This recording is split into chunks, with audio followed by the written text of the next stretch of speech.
Tatanda at lilipas din ako, ngunit mayroong awitin, ingatan sa inyong ulo-ulo. Sus, Ginoo. Nandito na naman ang aking kumare. Nalapit lang kapag may kailangan sa akin. Hi, Mare! Oh, Mare, kamusta? Ay, ba ito okay lang? Ikaw? Anong ginagawa mo? Wala nga. Ay, nasa bahay lang ako. Ako ngayon ay may negosyo na kaming ukay-ukay. Ay, ikaw, ano pinagkaabalahan mo?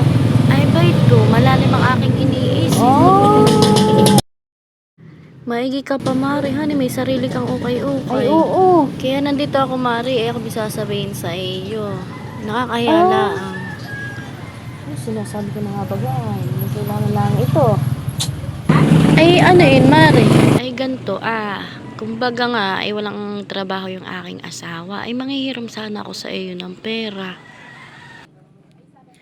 Oh, ay ganayon baga. Naku, Mare. Ay, walang-wala ako ngayon. Ay, kung ako'y may pera, ay ibibigay ko agad-agad sa iyo. Ay, wala. Ay, pasensya na, ha? Kahit 500 lang, Mare, dali na. At wala kaming pambili ng ulam at saka bigas. Tapos ay sa katapusan ko babayaran, Mare.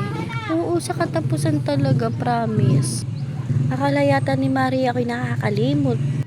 Ano ka ngayon? Ikipapaasahin ko.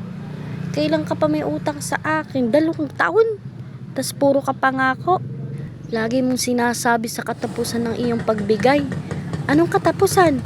Katapusan ng mundo, ha? Naku ka. Bahala ka sa buhay mo. Mag-antay ka. Yan ang napupura mo.